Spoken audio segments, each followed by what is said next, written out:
Sir, हाल ही में Punjab assembly में एहतजाज होता है मरीम नवाज की तकरीर के दौरान, और उन रहनुमाओं को, उन अरकान को जो सूबाई असम्बली है, उनको जो है वो डी सीट, मतलब उनके खिलाफ रेफरेंस आता है, उसे इजलास इनकी पाबंदी लगाई जा रही है। तो क्या जमहूरियत में ऐसा होना चाहिए? पहली बात तो यह है कि पंजाब असम्बली के स्पीकर ने जो वहाँ के रूल्स एंड प्रोसीजर और कानून है उसके मुताबिक मूव किया है। अब कानून की इंटरप्रिटेशन तो वो खुद ही करेंगे, स्पीकर ही करेंगे ना। जी। उनको जो उनका लीगल ब्रांच है उसने भी राय दी होगी, उसके ऊपर जो फाइनल राय आएगी वो तो किसी अदालत की आएगी। अब वो अपना रेफरेंस लेके चले गए हैं इलेक्शन कमीशन में, इलेक्शन कमीशन उस पर अपनी राय देगा। बात यहीं तो नहीं रुक जाएगी, अगर बात आगे चली तो फिर कोर्ट में चली जाएगी। तो स्पीकर की राय दुरुस्त थी या नहीं थी, ये फैसला तो अल्टीमेटली किसी अदालत ने करना, इंटरप्रिटेशन जो। लेकिन दूसरी बात यह है कि एहतजाज के भी ना कोई लिमिट्स है। ऐसे मुझे आज़ादी इजहार मुझे है हासिल है, मुझे आज़ादी तकरीर हासिल है, मुझे मूवमेंट की आज़ादी है, मुझे असम्बली की आज़ादी है, मुझे एहतजाज करने की आज़ादी है। ये सारी आज़ादियाँ मेरी उस वक्त तक हैं जब तक आपकी आज़ादी में मुखिल नहीं होती। मुझे आज़ादी इजहार है जहाँ मैं आपकी ज़ात को मजरूह नहीं करता। मुझे मूवमेंट की आज़ादी है जहाँ मैं आपकी आज़ादी में खलल नहीं डालता।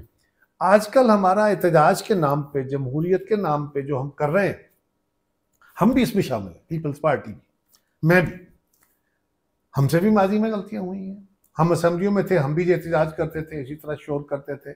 ये अलग बात है कि हमारे सीनियर्स जो थे वो हमें एक हद से आगे नहीं जाने देते थे, लेकिन जिस हद तक हम गए वो भी हमारे लिए काबिल तकलीद नहीं है, काबिल मिसाल नहीं है, अफसोसनाक है। वो भी नहीं होना चाहिए, उसकी भी एक लिमिट होनी चाहिए। लेकिन अब तो हद से बात आगे बढ़ गई। अब रोड के ऊपर एहतजाज होता है, कभी एक ग्रुप, कभी दूसरा ग्रुप, कभी कोई सियासी जमात, कभी कोई मजहबी जमात उठती है और वो कहती है जी कि मैं पंजाब असम्बली बंद करूंगा, मैं इस्लामाबाद पे कब्जा करूंगा, मैं ये करूंगा। और हुकूमत जो है वो डरी हुई होती है, वो कानून का जो पूरा तरह जोरदार कानून इस्तेमाल इसलिए नहीं करती कि खुदा न खास्ता कोई हादसा हो गया तो प्रॉब्लम हो जाएगा। और हम सड़कें खोद देते हैं, खंदकें खोद देते हैं, पुल तोड़ देते हैं ताकि मूवमेंट रोकी जाए। अब ये एहतजाज का कौन सा रंग है कि जब आप पूरा रियासती निज़ाम मुअत्तल कर देते हैं, जब आप लोगों की शहरी जिंदगी में अजाब डाल देते हैं, लोग घरों में जा रहे हैं, एम्बुलेंसेज बंद हो जाती हैं, स्कूल बंद हो जाते हैं, सब कुछ। ये आज़ादी नहीं है। आज़ादी इजहार है, आज़ादी प्रोटेस्ट है, उसकी एक लिमिट मुकर्रर करनी होगी। इसी तरह असम्बलियों के अंदर भी ये आज़ादी नहीं है कि आप गाली गलौज पे उतरें, ये आज़ादी नहीं है कि आप लोगों के गिरबान पकड़ना शुरू कर दें। अगर इस हद से आप आगे जाएंगे तो फिर कोई कानून तो रास्ते में आएगा। मैं ये समझता हूं कि जो हुआ बुरा हुआ, अफसोसनाक है। अब स्पीकर साहब को भी चाहिए कि वो भी जरा तहम्मुल से काम लें, समझदार आदमी है। जो कुछ उन्होंने किया है अभी तक वो हो गया, अब इस मामले को वो रोके, इससे आगे ले जाने की जरूरत नहीं है, एक सबक के तौर पर लेना चाहिए। और ये उन्होंने एक मैसेज दे दिया कि यहाँ तक चीज़ें जा सकती हैं। लेकिन दूसरी तरफ जिन मेंबरान के खिलाफ ये एलिगेशन है कि उन्होंने गाली गलौज की है, उन्होंने अपनी हदूद फलांगी है, उनको भी चाहिए कि वो उस पर माजरत करें और आइंदा ना करने की यकीन दहानी कराएं। ये मामला सेटल होना चाहिए, इसको इस तरह हल नहीं होना चाहिए, इससे बेहतरी नहीं होगी, तलखी और बढ़ जाएगी। लेकिन ये बात भी बहरहाल दुरुस्त है कि अगर हम इसको ठीक नहीं करते, एहतजाज का कोई लिमिट मुकर्रर नहीं करते, तो जो अवानों के अंदर हो रहा है, अवाम पहले ही सियासी जमातों से, सियासी निज़ाम से, इस पूरे स्ट्रक्चर से कोई बड़े खुश नहीं है, ना खुश है। वो लोगों को पूरी तरह उम्मीदें नहीं हैं, लोगों की उम्मीदें पूरी तरह हम पूरी नहीं है वो कर सके। लेकिन मजीद जब लोग देखते हैं कि वहाँ क्या हो रहा है तो उनका इन इदारों के ऊपर से और एतमाद उठता है। ये इंतहाई खतरनाक बात है। अब ये लिमिट अखीर हो गई है, इसको अब रोकना होगा और सियासी क़यादत को अपने सियासी और दीगर इश्यूज़ के साथ साथ इस इशू के ऊपर फौरी तौर पर तवज्जो देने की ज़रूरत है। सर, आखिरी सवाल, डॉक्टर यास्मीन राशिद, सीनियर सियासतदान, शाह महमूद कुरैशी, महमूद रशीद, उमर सरफराज चीमा, पीटीआई की जितनी सियासी क़यादत थी वो जेलों में है, और कहा यह जा रहा है कि जब तक वो बानी पीटीआई का साथ नहीं छोड़ेंगे वो जेलों में ही रहेंगे। तो क्या पीटीआई के लिए, अगर पीटीआई को वापस इस सियासी माहौल में लाना है, तो उन सियासतदानों को रिहा करके कोई मुज़ाकरात नहीं करने चाहिए? देखिए, उनको तो रिहा करने का प्रोसीजर अदालतों का ही है। हुकूमत उनके खिलाफ केसेस वापस ले, अब तो अदालतों की कस्टडी में चले गए। लेकिन बहरहाल वो सीनियर सियासतदान है, उनसे कंसल्टेशन होनी चाहिए। मिडल वे निकाले जाते हैं, सियासी रास्ते निकाले जाते हैं, ये बात दुरुस्त है, लेकिन उसके लिए दो तरफा।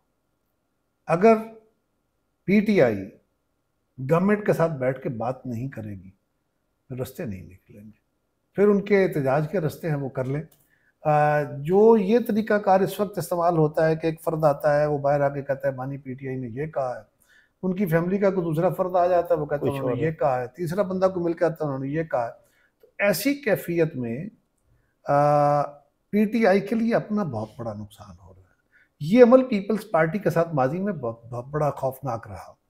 एक वक्त था जब मोहतरमा बेनज़ीर भुट्टो शहीद एग्जाइल थी, जब ज़िया उल हक के दौर में एग्जाइल थी, पीपल्स पार्टी पे बड़ा मुश्किल वक्त था। उस वक्त सोशल मीडिया नहीं था, ये फॉर्मल मीडिया, ये आपका ये इलेक्ट्रॉनिक मीडिया भी नहीं था, इसलिए उसकी खबर उतरा नहीं जाती थी, वरना इतना खौफनाक हालात थे, इतने हमारे पर मजालिम थे, बता नहीं सकते।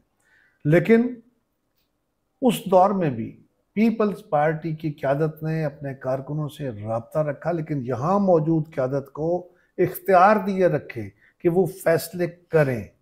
उसके बीबी शहीद दोबारा फिर वो एग्जाइल उनको होना पड़ा, उनकी हुकूमतें बार बार गिराई गई, दूसरी दफ़ा गई तो यहाँ पे मौजूद फिर हमारी क़यादत को फैसले करने का इख्तियार दिया गया।